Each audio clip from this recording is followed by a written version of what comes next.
大家好，我是殷大吉。一次暴力事件却让韩国总统亲自表达态度，也引发了韩国自朝鲜战争后最大力度的扫荡。今天的故事当中没有特定的主角，因为我们要讲的是一个时代的产物——黑帮。我们把时间拉回到1986年。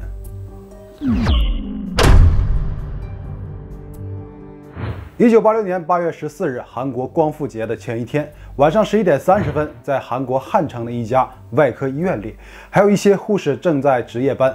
按照往常的工作经验来看，这个时间段几乎也不会再有患者来就诊，他们也都在整理自己的日常工作。但是突然，门外传来一片嘈杂的声音，彻底打破了这家医院午夜的平静。一群人吵闹急迫的声音离他们越来越近，最终他们看见一群20多岁的身体强壮的年轻男性背着一些已经是神志不清的人跑了进来，还一边大喊这是交通肇事的伤员。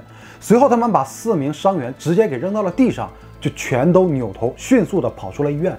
几分钟前还安静的医院里，现在手术室、诊疗室、楼道、台阶，到处都是受伤的人。值班的护士们看到这个场景以后，非常的害怕，因为离近仔细查验才发现，这些人的身上哪是什么交通肇事的伤口，很明显都是被锐器刺伤的，甚至有一个人的身上有40多处伤口，而且每个人都是一动不动，似乎是已经停止了呼吸。随后接到报案的警方也马上赶到了现场，最终确认被扔到地上的4人全部死亡。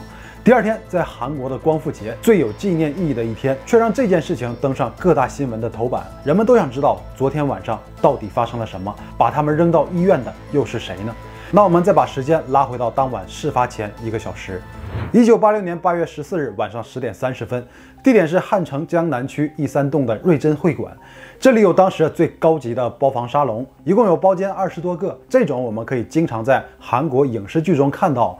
包房里除了喝酒以外呢，还能唱歌。在这里的地下1层，一个叫做木浦派的组织正在这里搞团建，他们正在16号包房里喝酒。在这个房间不远，20号房间里喝酒的也都是他们的同伴。这个组织会经常光顾这里基本上就是他们休闲娱乐的定点合作单位。而他们为什么叫木浦派呢？因为这些人都是从木浦来到汉城闯荡江湖的，成员之间的关系很密切都是在木浦的亲友或者是以前学校的前后辈关系。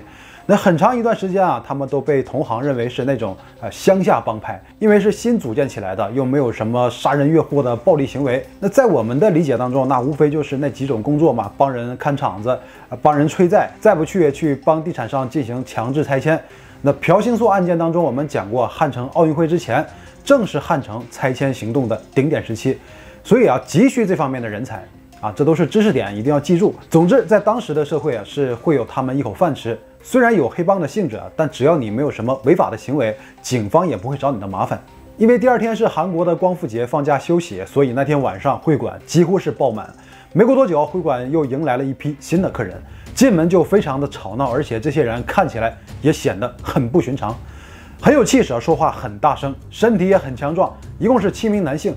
明眼人一看就知道是混黑道了，服务员们也不敢怠慢，就赶紧把他们领进了仅剩的一间17号包房，也就是木浦派的房间隔壁。就这样，2伙人只隔着一堵墙。17号房间的7人很快就喝得来劲了，然后他们是看什么都觉得不顺眼，就觉得这个房间太窄，又在卫生间的隔壁。当中有一个块头最大的男人叫来了服务员，说这什么破房间就没有这个宽敞点的吗？服务员就回答说：“这个今天客人太多，就只有这一间了。”话音刚落，那人直接抬手就是一拳打到了服务员的脸上。哦，瞧不起我是吗？挨了打的服务员只能是道歉，然后就被轰了出去。出去以后呢，马上就听到隔壁16号房间客人在呼叫，服务员就再次走进了16号房间，而且还是一边哭一边流着鼻血。包房里的5个人都很奇怪，就问他这是怎么回事。他说是隔壁房间的客人打的。那他们是什么人啊？是一个很大的黑帮，他们这个组织的老大叫金泰村，韩国黑帮的传说。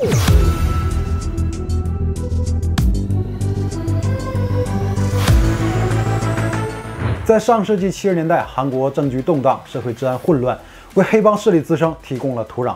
各黑帮迅速扩大势力，吸纳成员。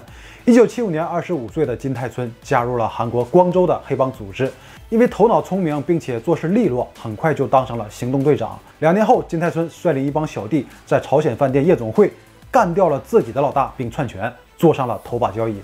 这就是让他一战成名的下课上事件。后来西方派在他的发展之下，成为韩国3大黑帮组织之一。如果说当时的人提起金泰村这个名字，用闻风丧胆这个词来形容，一点都不为过。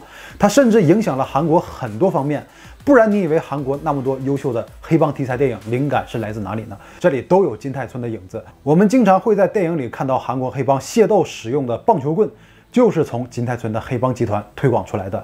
他们的势力范围越来越大，并开始出现了下属的分支帮派。那这么大的一个人物，当然不可能来到这个会馆。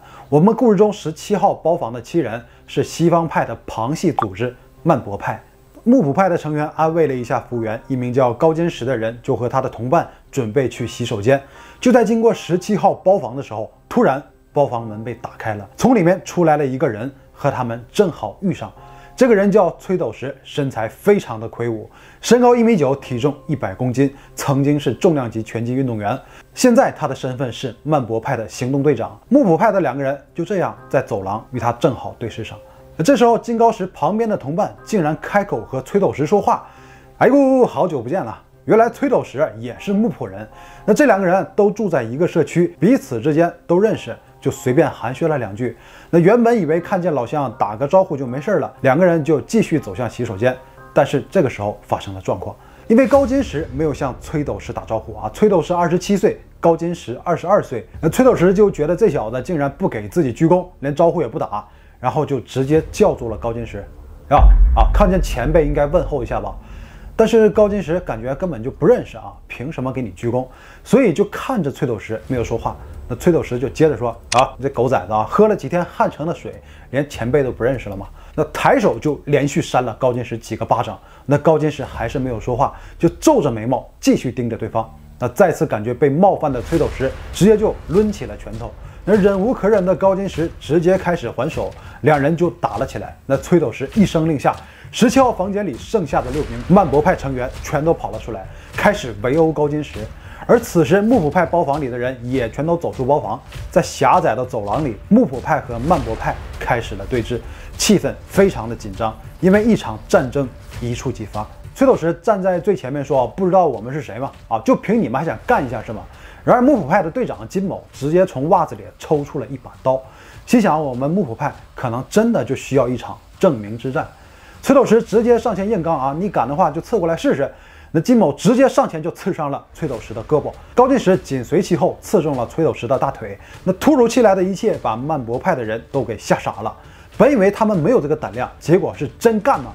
没能反应过来，木浦派的人全都抽出了武器冲了上去，一瞬间曼博派的人全都受伤了。那走廊里马上变得非常混乱，所有人都打在了一起但架不住木浦派的人多势众。那首先负伤的崔斗实跑进了卫生间，把门给顶住，剩下的人跑回17号包房并锁上了房门。木浦派的一部分人追去卫生间，一部分人开始砸17号的房门，没能经住几轮的冲撞，17号的房门直接被砸烂。木浦派的成员仿佛就是鲨鱼闻到了血腥味，直接冲了进去，不断向里面的不曼派的成员挥舞着凶器。当曼博派的支援赶到后呢，木浦派的人早已不见踪影，他们就马上把这4个没有反应的同伴送去了那家外科医院，而这4人其实在当时就已经死亡了。当时案发后的现场有翻倒的桌子，有碎掉的酒瓶，椅子上、墙上都是血迹，不难想象当时的情况有多惨烈。这里仿佛就是人间地狱一般。汉城的中心地区竟然发生了这么惨烈的恶势力火拼，这让当时的韩国人感到非常的震惊。因为黑社会并不是我们认知中的每天都打打杀杀，他们平时也都在上班工作，就算是有冲突，但也不会像这么激烈，并且伤亡这么惨重。此前也没发生过这么恶劣的事件，至少没有被呈现在民众面前。木浦派的人看到新闻，明白了这个事情的严重性，有几个人就要主动前来自首。逃跑的头目张某还有行动队长金某也陆续被抓获。头目张某当时25岁，行动队长金某23岁，整个帮派也都是20多岁的年纪，却剥夺了4个人的生命，但是没有一丝的负罪感。媒体直接称呼他们为10名暴徒。 소감이 어때요? 심정이 어떻습니까? 평상시에 각오를 했기 때문에 뭐 떳떳합니다. 소감이 있다면은요. 다만 제가 부모님한테 첫째는 부모님한테 불효한 것이고요. 둘째는 아주 어린 놈들하고 했다는 것이 참 억울합니다. 但是在案发的半个月后再次回到现场指认的时候，他们的态度却发生了很大的变化。虽然他们已经认清了现实，但是成员中的高金石以及行动队长金某2个人被判处了死刑，其他人都被判处无期徒刑。而瑞珍包房沙龙案件到此就算是彻底结束。但这个事情已经让人们对黑道的存在感到非常的恐慌，不敢想象万一如此残忍的事情发生在自己的身边怎么办？那全国上下都觉得要将有组织性的黑社会连根拔除，以绝后患。那最终，时任韩国总统卢泰愚发表了自己的态度。 폭력에 대한 전쟁은 일과성 조치로 끝나지 않을 것이고 국민 여러분이 그 불안에서 벗어날 때까지 이것은 지속할 것입니다. 这个案件也成为了导火索，韩国政府与黑帮组织间的全面战争就正式打响了。这也是韩国在战争之后最激烈的一场战役，在最高领导人的旨意下，持续了2年的时间。 人们也说，其实卢泰愚这么做是在作秀，因为黑帮的猖獗不是一时的，而是一直都存在。收保护费、放高利贷、嚣张跋扈，人们都能看得见。而在这个时期开始整顿，是在借助案件的由头，实际上是为了挽救自己岌岌可危的政坛地位。 但不管怎么说，根据他的指示，总共加派了16000名的警力，每个警察局都被分配了捣毁黑帮的固定指标，任务繁重，所以他们一年365天基本都是没有休息的，一天需要工作16个小时以上去捣毁、抓捕黑帮组织。那2年间，因为和黑帮发生直接冲突，导致126名警察殉职，2000多名警察受伤，扫荡了274个有派系的黑道组织，逮捕了1421人，拘禁1086人。 因为这次瑞珍包房沙龙事件，在上世纪80年代，韩国结束了全国性的黑道时代。这个事情也被搬上了荧幕，《与犯罪的战争：坏家伙的全盛时代》就是在演绎这个时代背景下的故事。1986年，在这一场斗争中，西方派的头目金泰村被捕，并被判处5年有期徒刑，但因为生病被提前释放。出狱之后，他重操旧业，感召余孽，卷土重来。1990年又组建了新友会，结果再次入狱。 这一次进去以后呢，他开始信奉基督教。当他再一次出狱的时候，已经成为一个虔诚的基督徒，后来变成了一名企业家，而实质上还是那么回事儿。他在2007年曾对演员全相宇发出过死亡威胁，后来被全相宇给告上了法庭，结果被判3年有期徒刑，但在2审却被无罪释放。之后2人冰释前嫌。 2013年1月5日，64岁的金泰村病逝。3天后的葬礼上，一共来了500多名黑帮成员吊唁，成为了当时最大的新闻。随着时代的更迭和那一代人的变老和离世，除了在韩国电影里，很难再看到一群穿西装、喊口号、开会打打杀杀的黑帮组织了。早一批积累了足够财富的人，早已经转型为企业家。那只能说是那个特定黑暗的时代。 激发了黑暗的人性，而在那个时代中啊，值得我们回味的故事还有很多。那以后陆续再带你们去挖掘。那好了，以上就是本期的所有内容，看到最后别忘了点赞和订阅大吉，谢谢你了。